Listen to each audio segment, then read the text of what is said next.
This is episode 190 of G.I. Joeberg. I am your host, Steve, and I'm joined by... Paul! And... Rob. Hey guys, how's it going? the master of suspense. Little did he realize that on the YouTube version, his avatar is plain as day. It seems that Scoop is leading the charge. Anyways, on this packed agenda, we are back.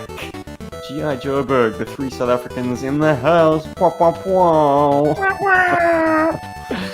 And to kick off the proceedings, I'm gonna hog the mic because I'm pretty sure, you know, without being smug or boastful, I don't think anyone's new shit section is going to hold a candle to mine. So let me not be coy. My 2-pack became a 3-pack on Tuesday, the 16th of March. The new addition is a smaller action figure, but he came with a shit ton of accessories to make up for his diminutive size. Boy, Real oh boy. poop eating action. And real poop. And diapers. Baby really and cried. sterilizers. And bottles. And bottles and more bottles. And toys and clothes. And bibs. And... my son was born. His name is Elliot, and he is a little bundle of perfection. Though that just sounds like glowing father talk. I'm gonna say all the cliches, except for one. You know, people always say mother and child doing fine. You know, I think that's mainly just to placate everyone from asking like the gory details. Like, Kim's an absolute champ. Childbirth is, whether you have a sunroof or you do it through the hole that was there already, it is hardcore. Like, Yeah, dude. words cannot describe how the human body, the female body, is absolutely like annihilated by this process. Even more so when we had a rather short, sharp labor and wound up delivering Elliot at home unassisted. Whoa. Oh my word, dude, that's insane. Yeah. So Wow. So she coached you, like, okay, Steven, you do this now. You do Well, this now. I had the paramedic dispatcher on my speakerphone, and she had the midwife on her speakerphone. So at her end, she was getting breathing advice, and at my end, the business end, I was being coached as to how to catch. how to deliver this kid. Oh my word, dude, that is so cool. Like, there's some serious sub-assembly required there. My God, that's crazy. The head emerged like as the paramedics were coming up the stairs, and on the push that happened thereafter, she they didn't. It's not like they pushed me aside, and you know they let me finish. I think because perhaps they're a little bit intimidated. Like they're like, oh, okay, he's got it. He hasn't dropped the kid. You He's know, got my failed cricketing career be damned. This was a catch that I was not going to drop. Haha. Dude, that is amazing. And it's going to be so cool one day when you tell your kid this as well. Well, it's going to be the story that follows him around, big time, big time. So yeah, your dad delivered you, did he? I'm a new G.I. Joe. I'm the midwife called the delivery man. Anyways, guys, I don't want to hog the mic too much, but this kind of news just has to be shared at the off. Anyone else got any crazy new shit kicking around? Well, I mean, you know, I went to Yeah, the post exactly. office myself. Anticlimactic. No, it's cool. Well, I suppose something Joe related, as Stephen would say. Hey, this guy's the heir to the throne, let me tell you. He's getting all the toys. He's getting all the toys. He's got all the toys.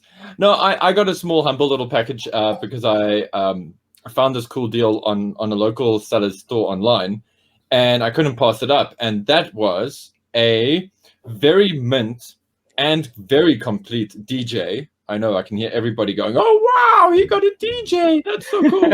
Nobody says that. Hey, man, we have a Scoop fan in our attendance. Surely DJ isn't too far off. But yeah, man. DJ's okay. Yeah, he is. He's very okay. And I also got Dodger, which is like a very cool toy and something I've been wanting for a while, and finally got him complete with his microphone and his very strange gun that looks like was made by the same guy who made Classified Roadblocks gun. But anyway, yeah, so I finally can add these two guys to my collection, and it's very, very cool because it's 89, isn't it? Yeah, my 1989 collection is now complete thanks to DJ. So that makes me very, very happy. And also just something worth noting about DJ, and I don't want to labor this too much because it is just DJ, right? Pardon the pun. Labor it.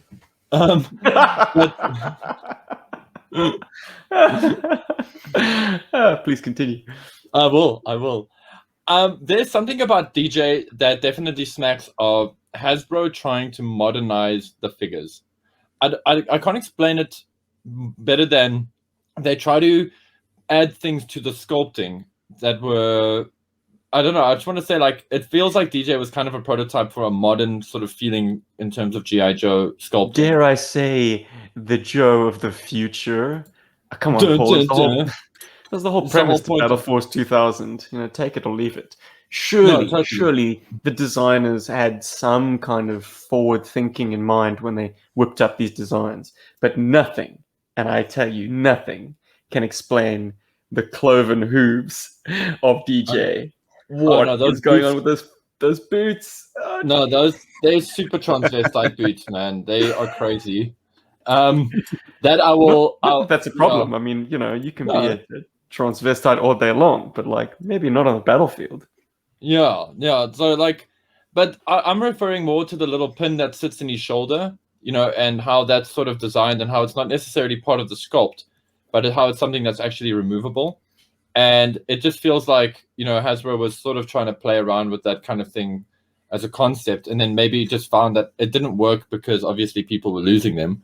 But it did feel like they were trying, like he's a prototype, like he was made as an excuse to try something like that. They were clearly trolling DJ fans of the future. They were like, thanks to this little plug, you will never, ever have a complete figure. Exactly. And that antenna, man. I'm so, like, it also feels like he's meant to have two antennas. Because of that little thingy on the side of his head. But anyway, yeah, you know, he carries his sound equipment on his back, which, you know, kids do today now with their sort of Bluetooth speakers and whatever. So I suppose, you know, it's a bit forward thinking. But anyway, those are my two new toys. Very happy to have Dodger. Really, really love Dodger as a toy. Like the design, and have and fell in love with him all the way back in one of our early episodes when either Stephen or Rob made the sort of connection to him being very much based on the Colonial Marines, which made me take a closer look at him and realize that actually, yes, he does borrow a lot from Colonial Marines, from Aliens, and that just made him an essential sort of need for my collection.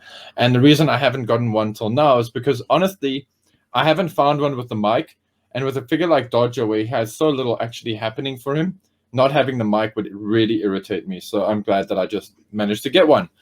Complete with file card, and they're local. They were actually bought here locally back in the days because on the back of their file cards, they still have a bit of the Prima Toys stickers on them. So yay! Is DJ complete? Did he come with his mic? Everything. He's got his little headphone, that little antenna thing that goes on his head. His antenna. Yeah. So now you're scaring me. Now I'm like, shit, is there another piece of him that I don't have? I'm sure I looked at this like top to bottom. Oh, thank God he doesn't have a mic. Oh, Rob, are you a latent DJ fan? Secretly. I mean, if it's not I enjoy music that the DJs make. Really a fan of DJ, no. I'm going to send you some sets. This is a figure that we didn't have growing up, Rob. So, you know, I had brushings with it because a friend of mine had it. And I was like, yeah, I'm okay, thanks. I don't think I'll be pursuing this figure. And so as a result, we never had a familiarity with him in our playtime. I'm pretty sure he was a peg warmer. We probably could have got a whole bunch of him if he wanted to, but we didn't want to. Damn, and here I was thinking, like, maybe, you know, you got the guy filming the stuff, you might as well have the guy scoring it too. Anyway. Cool, but yeah, that's me for new shit section. Rob, any new Nice. toys in your life, my dude? Nothing new, or old. I was hoping to get. Someone recently told me that the Toys R Us here was selling the new He-Man Masters of the Universe figures, the classic range. Yeah. So I was like, "Oh, cool! Let me go down to the local, Toys R Us and see what they have." They had, well, not nothing. They had like one character left, one dude that I did not Ram Man. recognize. What is his name? He looked pretty cool. Yeah, this guy kind of like holds on really hard. So they had him, and yeah, you could get Battle Cat and Panther, Yeah, and some flying vehicle that came. But I was like, nothing interesting. I think probably the craziest thing about the figures, or the fact that they're at the stores at all, was the price. They're going for 250 rand each, which so I cheap. thought was insane. For like, it's so bloody cheap, and these figures are really good. They look really true to the originals, but they have like additional articulation, which is why I was like, okay, cool. I think Masters of the Universe were the first figures I think I ever had. Even as a kid, I think for my 3rd or 4th birthday, I had a Castle Grayskull cake. And it was like a whole birthday like themed around He-Man. We watched all the videotapes and we played in the backyard, trying to kill each other with sticks that were, I had black magic, standing in for swords, and black magic and all that kind of cool satanic all the good stuff. I'll tell you guys. I got to tell you guys an embarrassing story about He-Man. Actually, as a child. So 2 things about He-Man.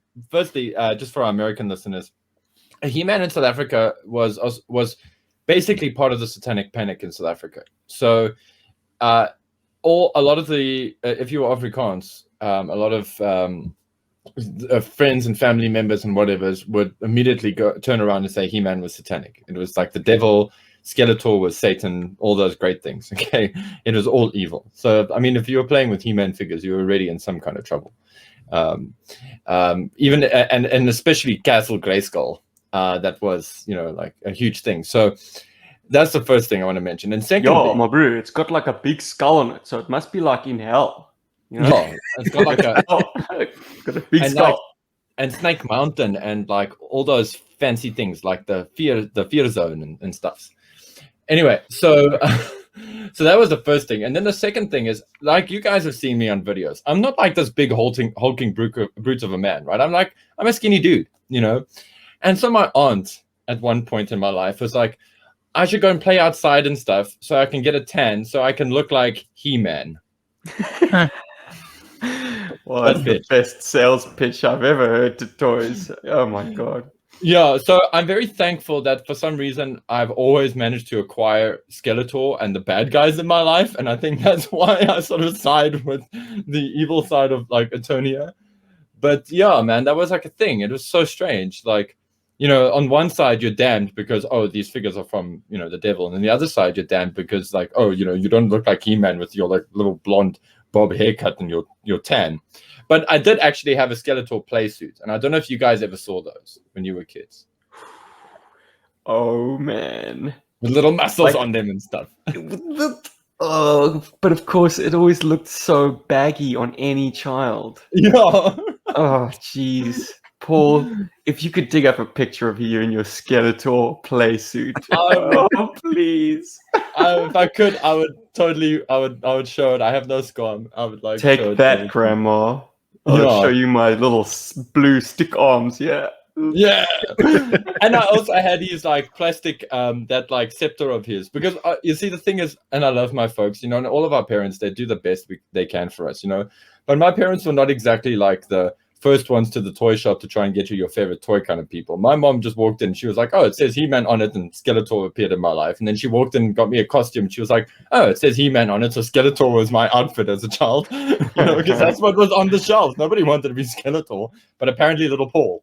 So anyway. It's Turbo Man all over.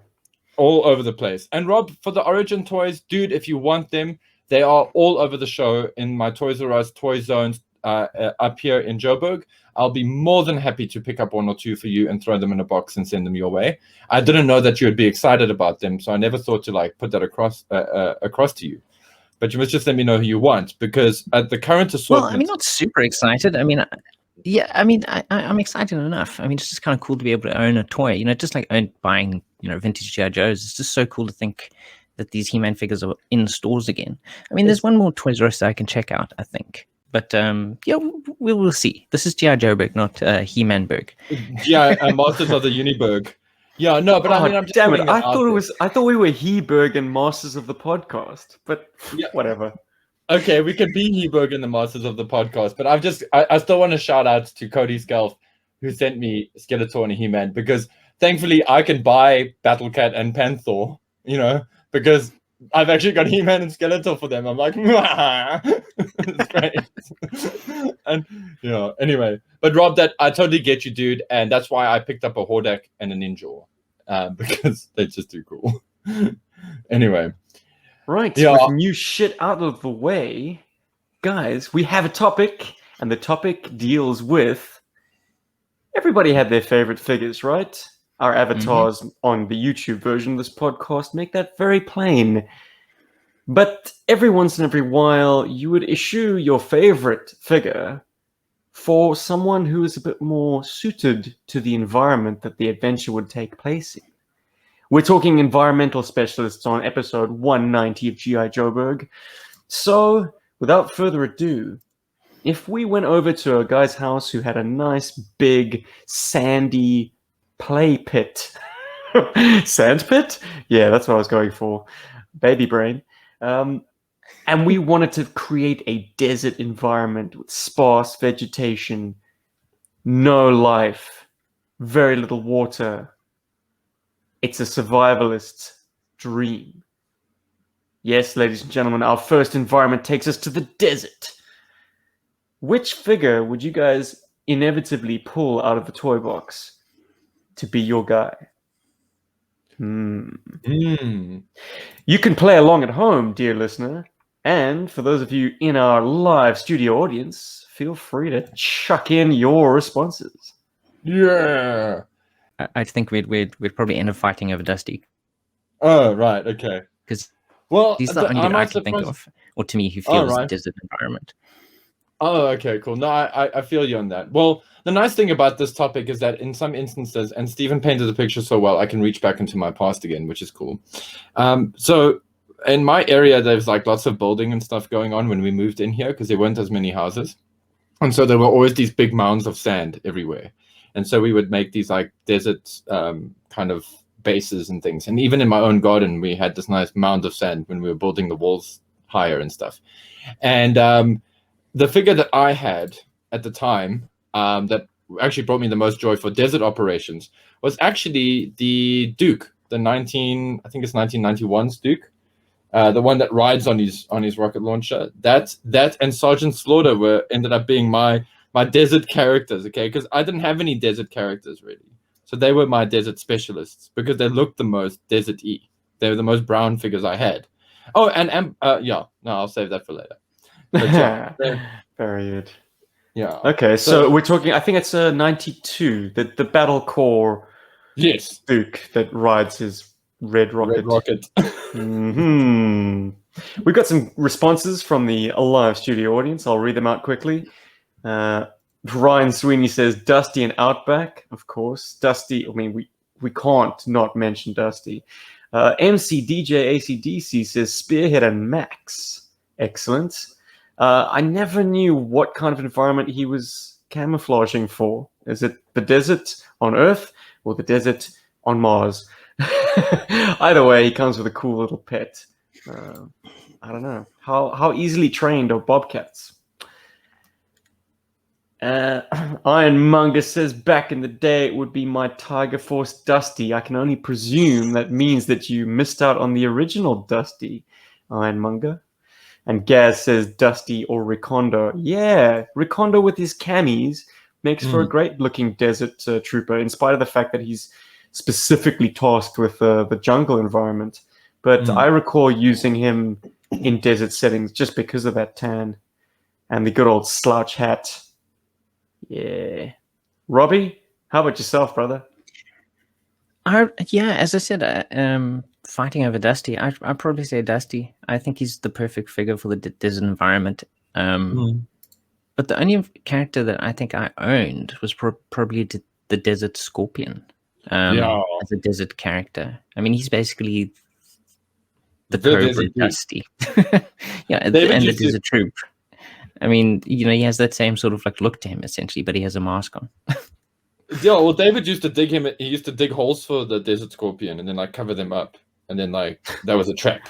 I And imagine use the those digger. digger claws. Yeah, the digger claws were probably lost immediately.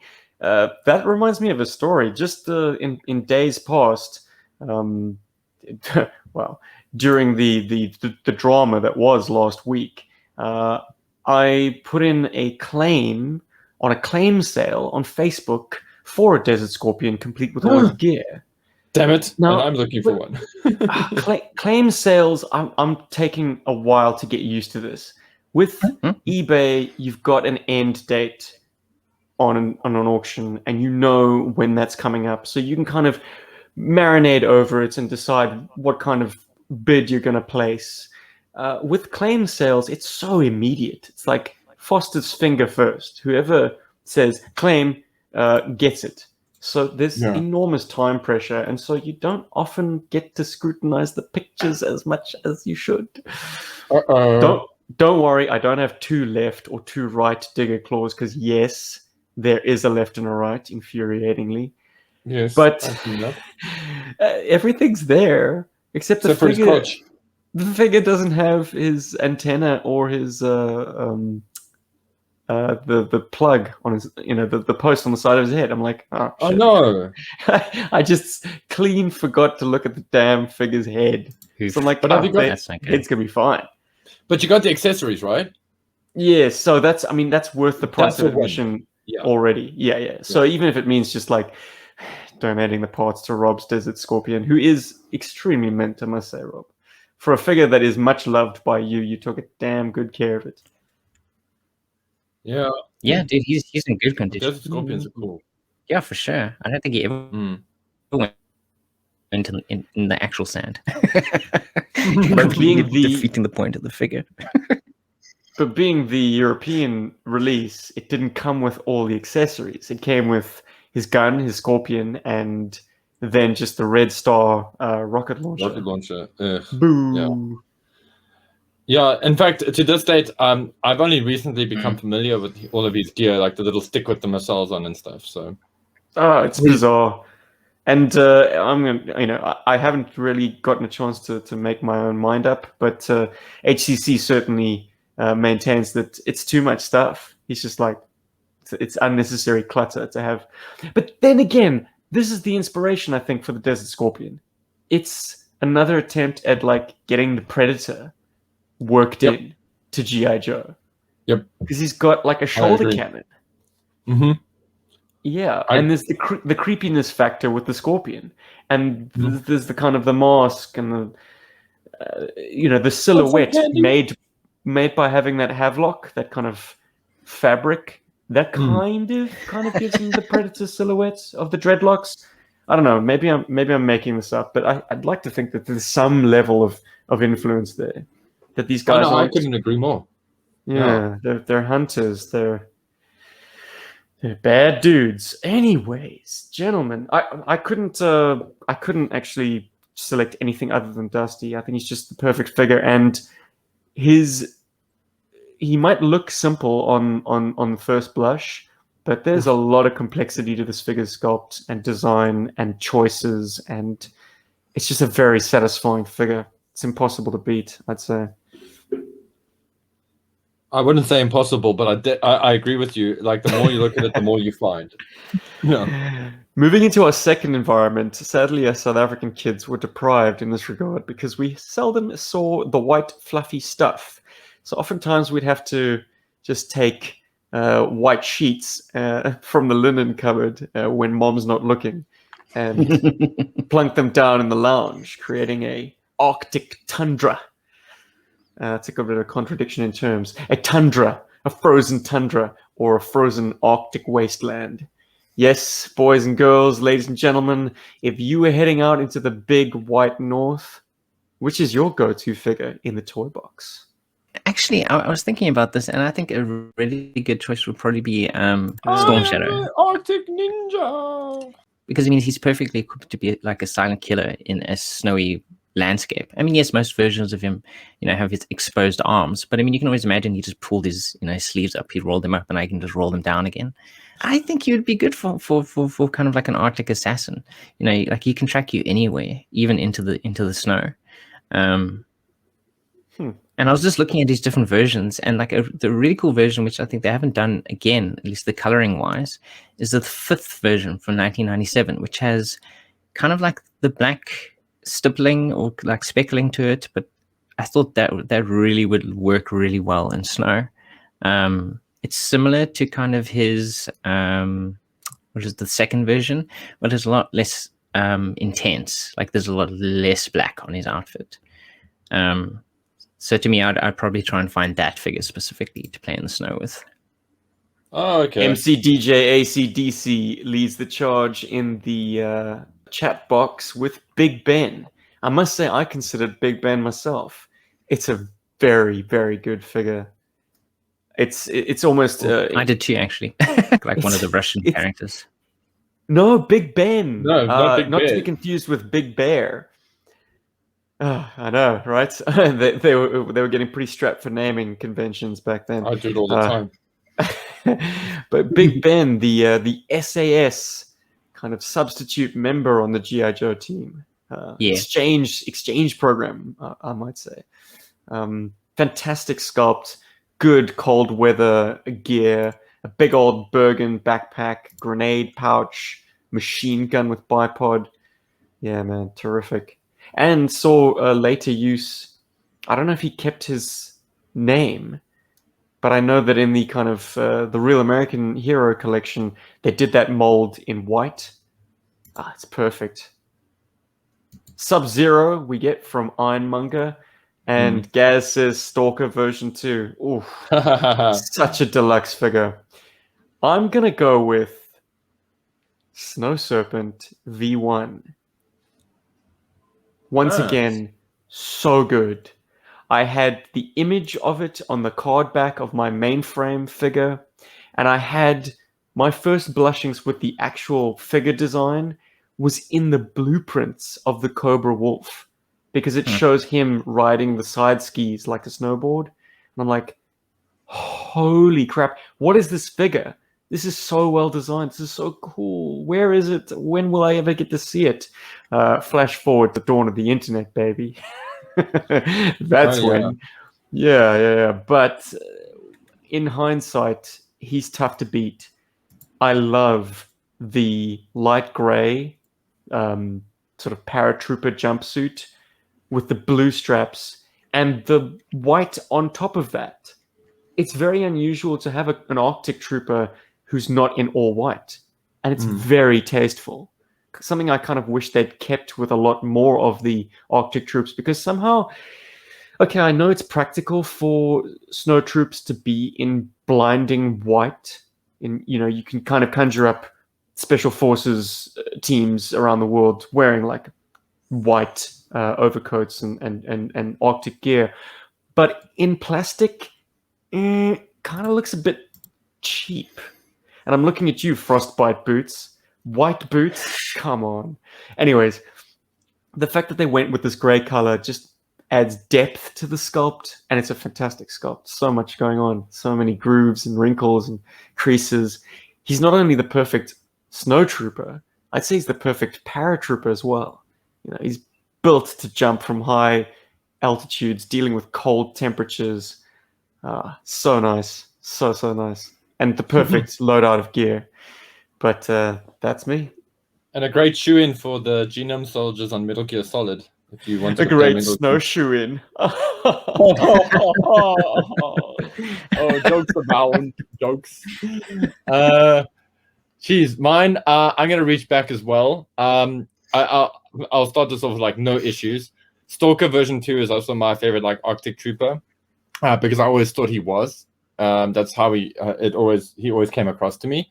So that was like my favorite as a kid. Him, and also Snow Serpent version 2. I know we're not really talking so much Cobra, although Steven did break the ice with the Snow Serpent. But I used to also have so much fun with that Snow Serpent V2's snowboard.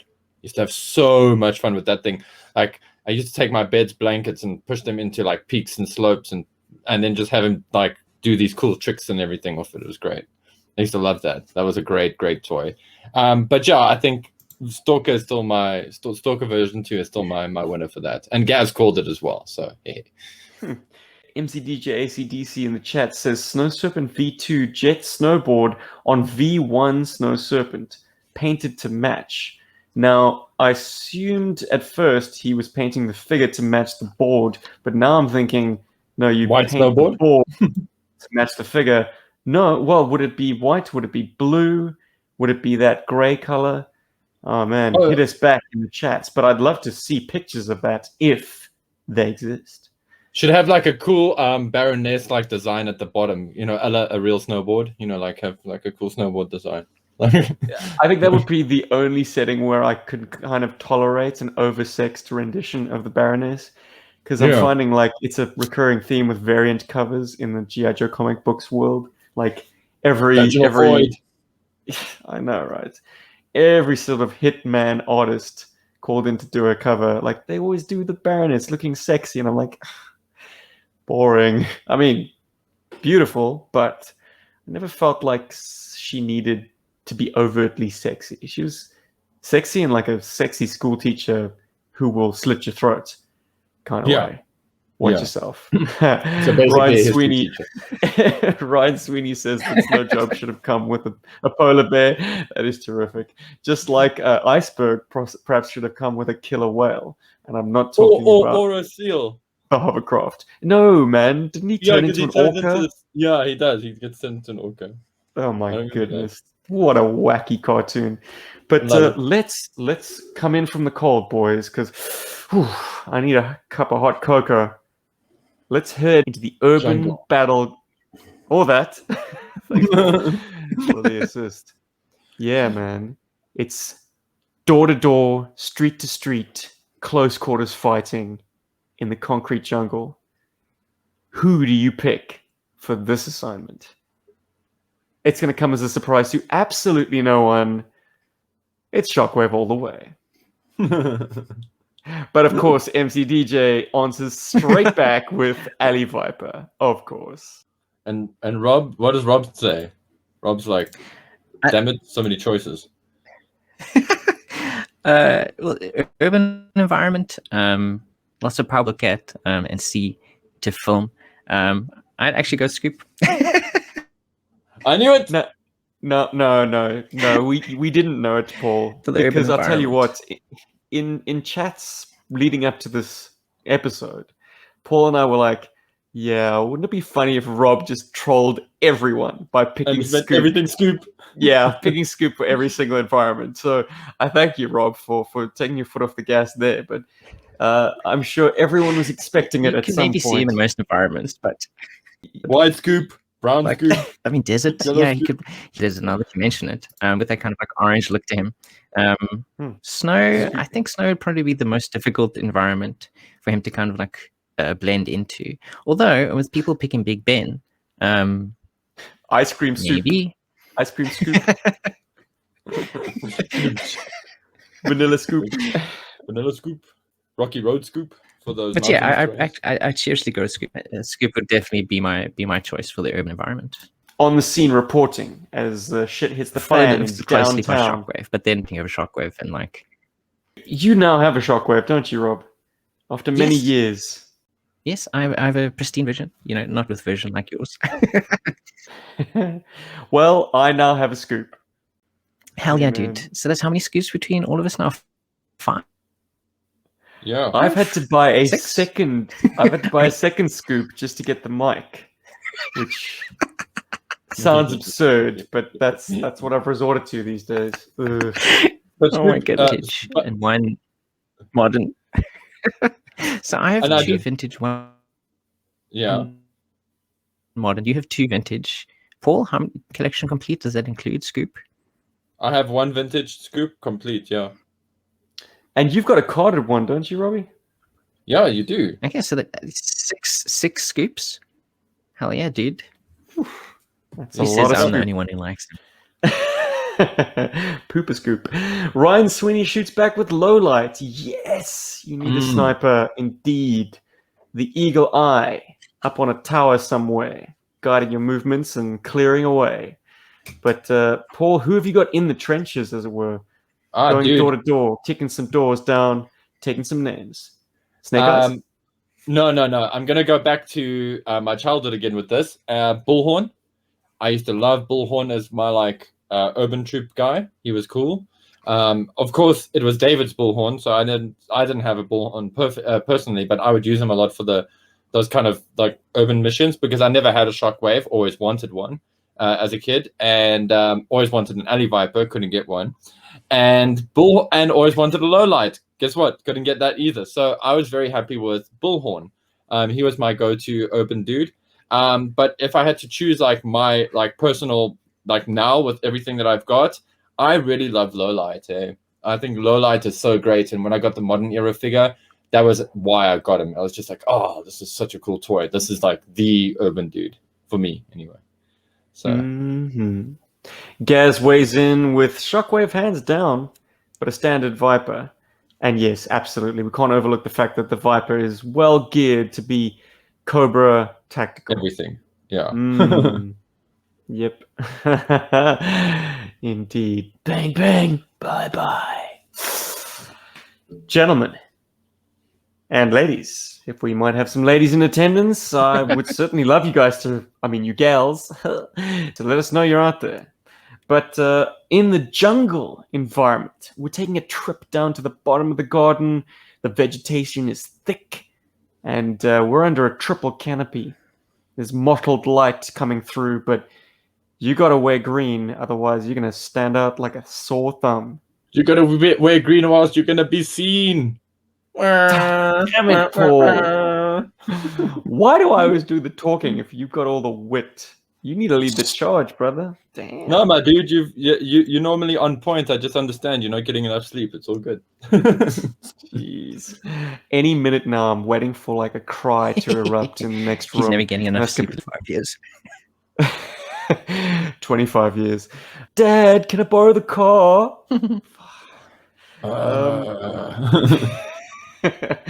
Yeah, another sleepless night for another reason. I'm gonna go hit and run, boys. I know he's like infantry and mountaineer, but in the jungle setting, he can't be beat, can he? So sexy. Head to toe camo. Yeah, even his arms, his forearms. It's like, why couldn't you just roll down your sleeves? Oh well, whatever. He's badass like that. I mean, for me, dude, I'm gonna go ambush.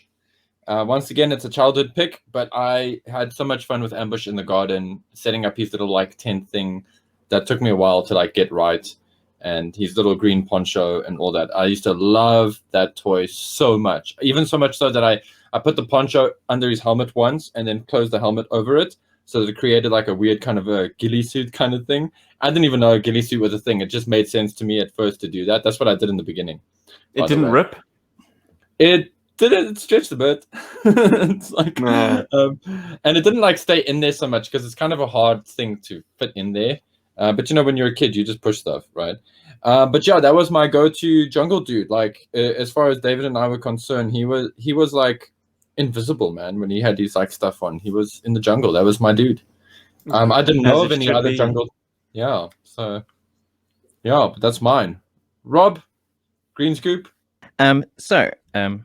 Would actually be Scoop. I mean, his first appearance, Special Missions 23. I mean, he's dropped into a pretty good. But to accompany him, because I can't just have Scoop, because that'd be a bit too trolly, would be Gung Ho. I mean, a dude who grew up in the bio, he's gonna be, he's gonna live and survive in the jungle very easily. Which version are we talking about? Of Gung Ho, it was tough. I was looking at them. I mean, I own version 4 with the red top and the kind of green pants. Oh, the Battlecore one, yeah. Yeah, the Battlecore one. Well, the second version. The original was silly green top. It looked stupid. And his tattoos on them.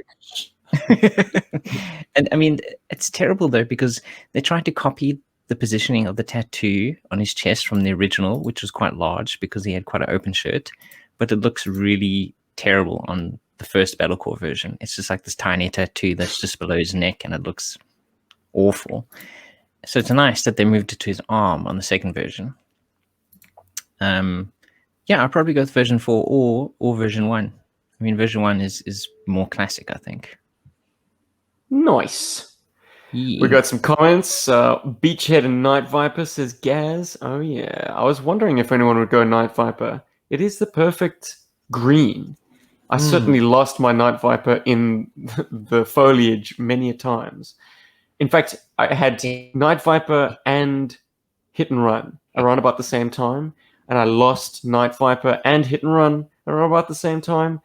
I managed to find Night Viper, but Hit and Run's camouflage is that good. 30-something years later, and he's still hidden. MCDJ ACDC fires back, of course, with a Cobra option. Range Viper, too wild to need camo. And yes, the Range Viper needs some love. Thank you very much. I am a fan. Oh yeah. Ryan says Falcon or Stalker. Watch this space.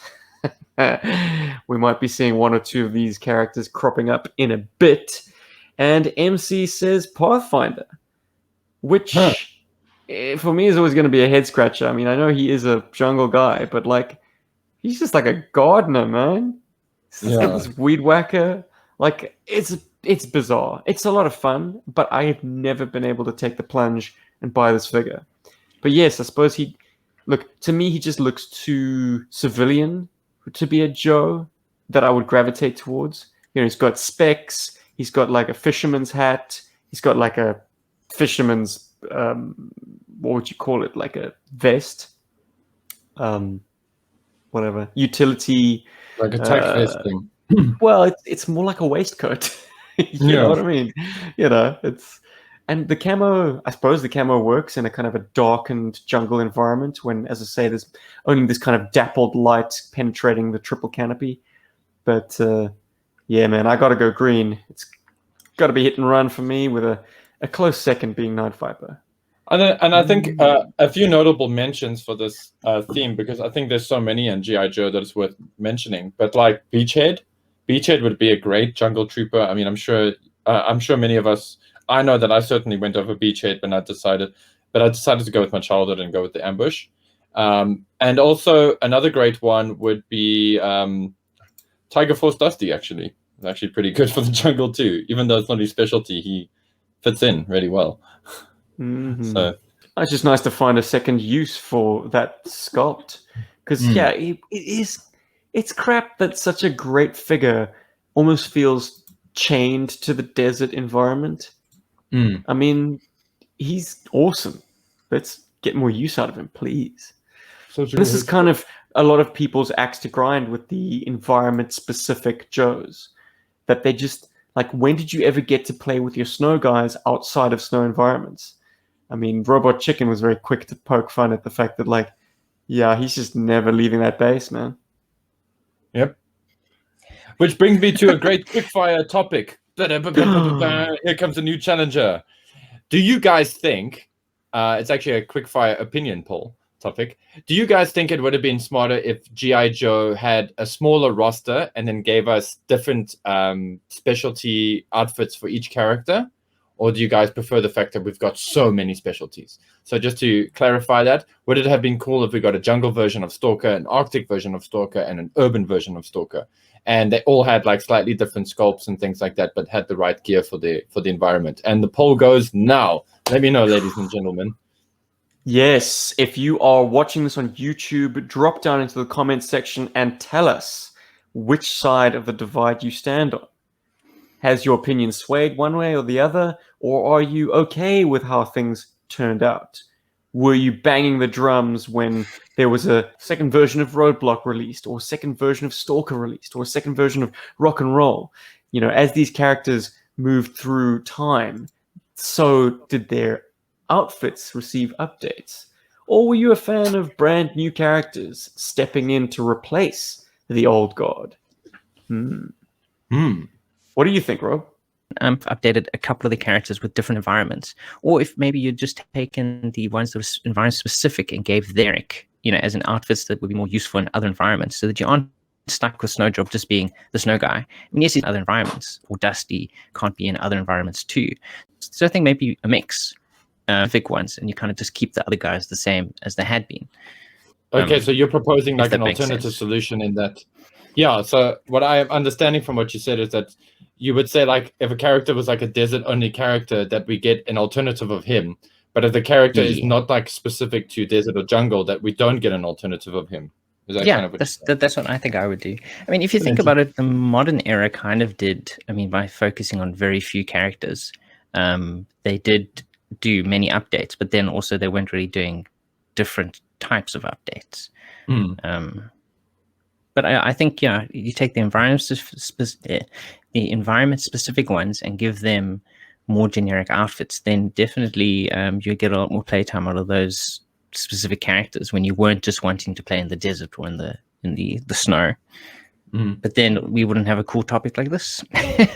Exactly. For my part, I think that I wanted old characters to receive updates and new uniforms so I could kind of keep the same cast of characters and just change them up to suit different missions until the modern era started doing it. And then I was like, no, actually, I miss having this wide roster of eclectic personalities. There are some notable omissions to the 25th anniversary line that exist to this day.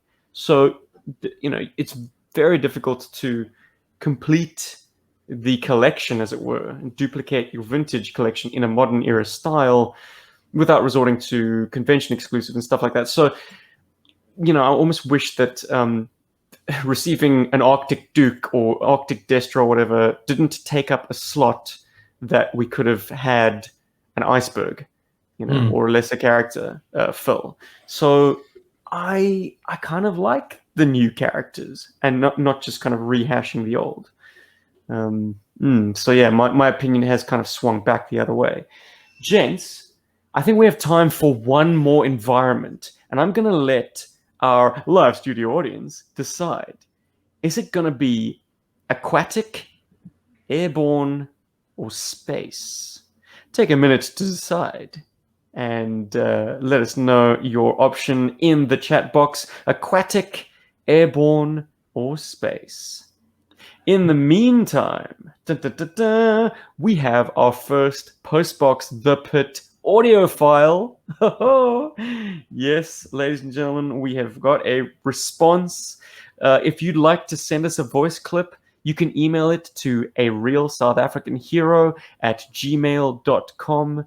That would be lovely. Or you could just send us regular fan mail.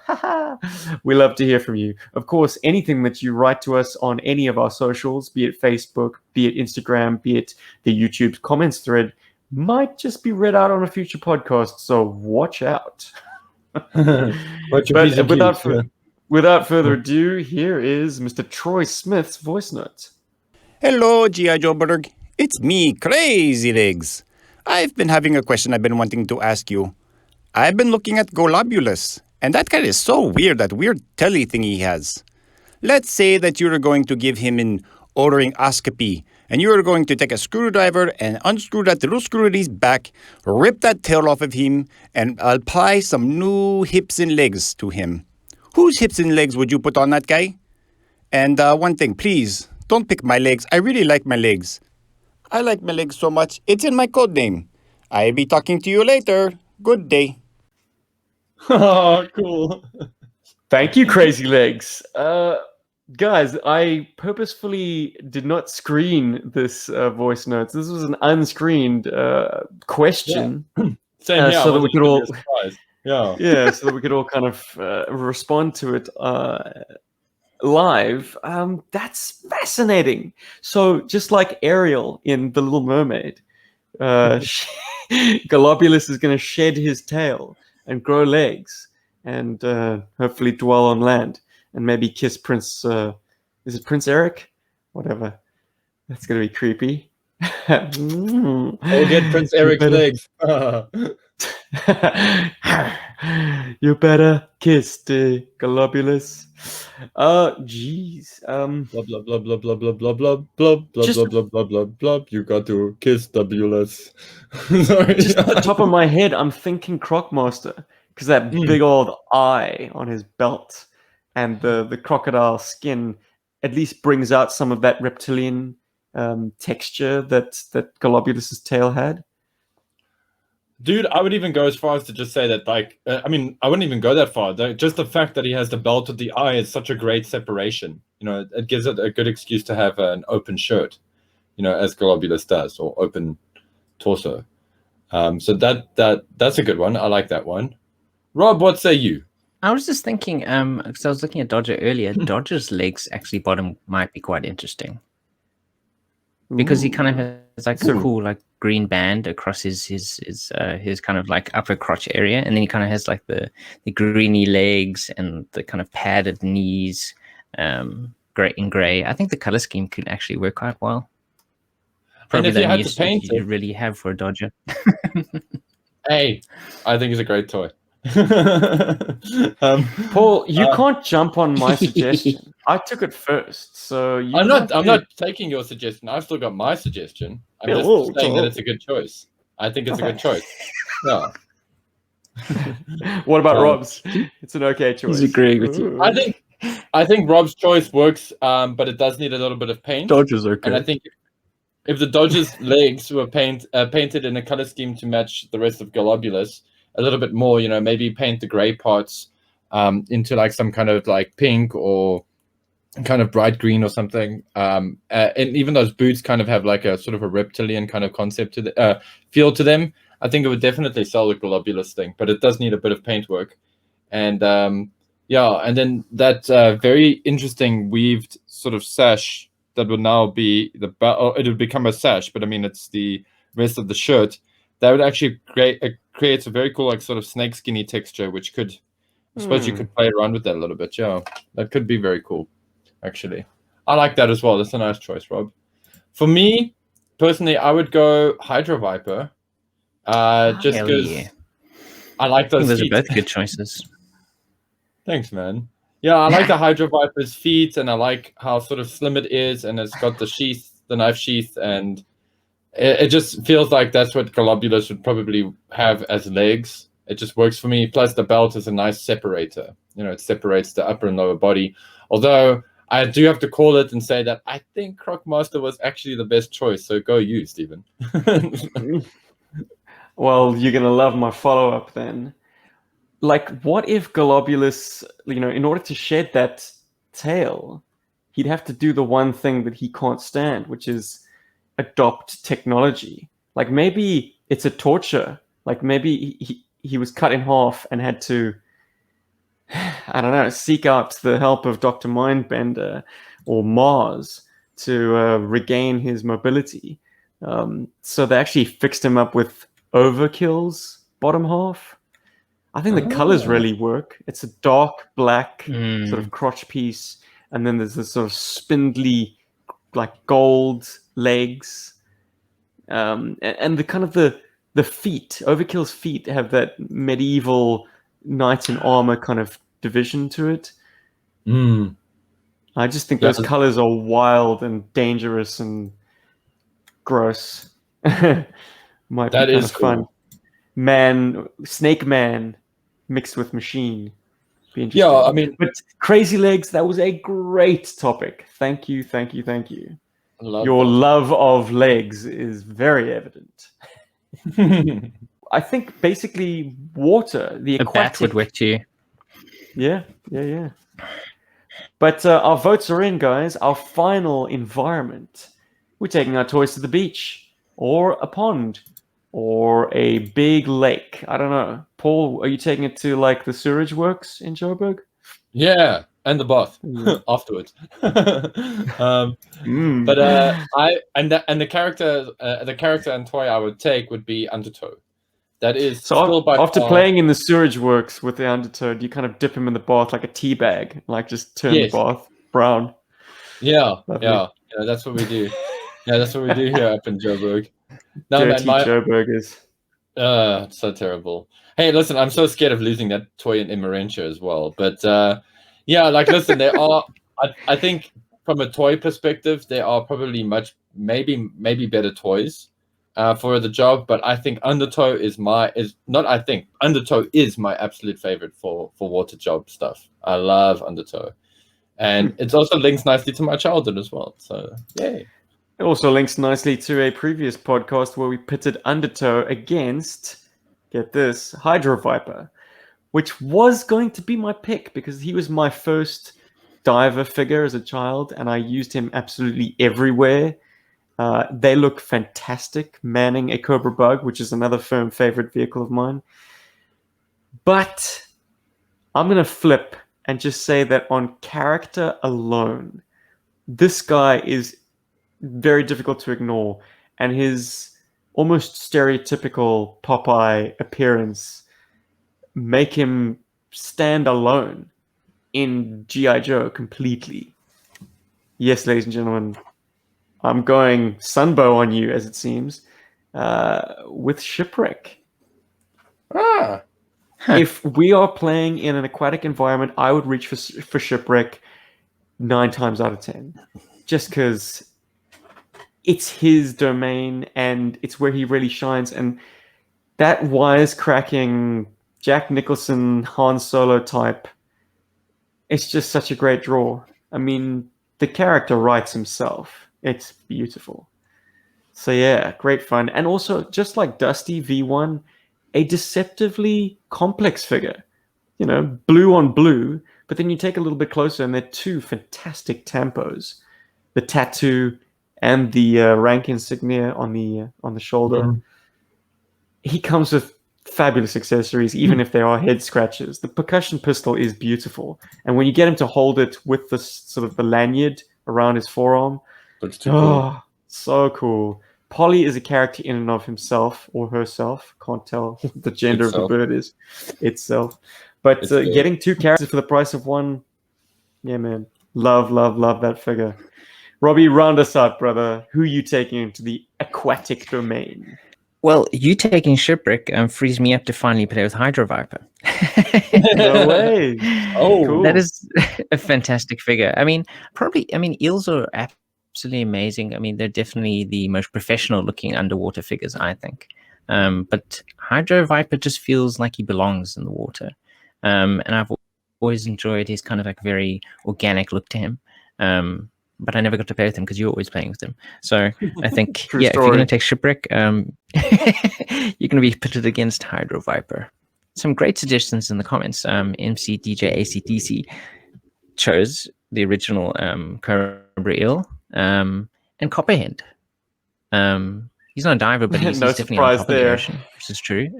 yeah, but Copperhead does make for a very cool aquatic figure, though. I mean, he's kind of the gung-ho of Cobra in a lot of ways. So, you know, and I've always seen gung-ho as being sort of partially aquatic as well. So, Oh, he's a Marine, man. Those guys go anywhere. Yeah, for sure. So, yeah. Fantastic. I'm afraid that's a wrap on me. The hour is up and I need to return to daddy duties. This is my new life. Hell yeah. Feel free to chat amongst yourselves, but as far as podcast episode 190 is concerned, that's a wrap. Thank you for joining us, all the members of our studio audience, and thank you to my 2 co-hosts, Paul the Deadliest Pencils in Joburg, and Rob. Welcome back, brother. It's good to have you, my man. I feel complete. And if you want to join in on this Heck yeah. madness and you know, come in and join in on our live studio audience, you can check out our Patreon page and you can join the Berg Force. That's on the screen now. You guys can follow that site or that page, and then you will find us. It's very easy. Or in the description to this podcast on your Or in podcast. the description below. But yeah, just so you know, we do have an official Patreon, and if you want to get some of the cool merch that we do, we also have merch on our Teespring store, or as it's starting to be known as, The Spring, and you got to collect them all. So yeah, that's just some of the shirts that we have available. So yeah, just had to, you know, we have to do the plugs, you know. Steven's a baby daddy now, so Now time to pull the plug. Rob, any closing remarks before we sign off? Well, it's definitely been an awesome return. I've always enjoyed these lists. Thinking of coming up with my favorite things. So yeah, it was definitely a good one to come back to. I look forward to next week. Cool. And we'll be back next week. You heard it from our combat correspondent, Scoop, aka Rob. Thanks for joining us once again, guys. This has been episode 190. Keep it real, and yo, Joe. Berg. Yo, Joe Berg.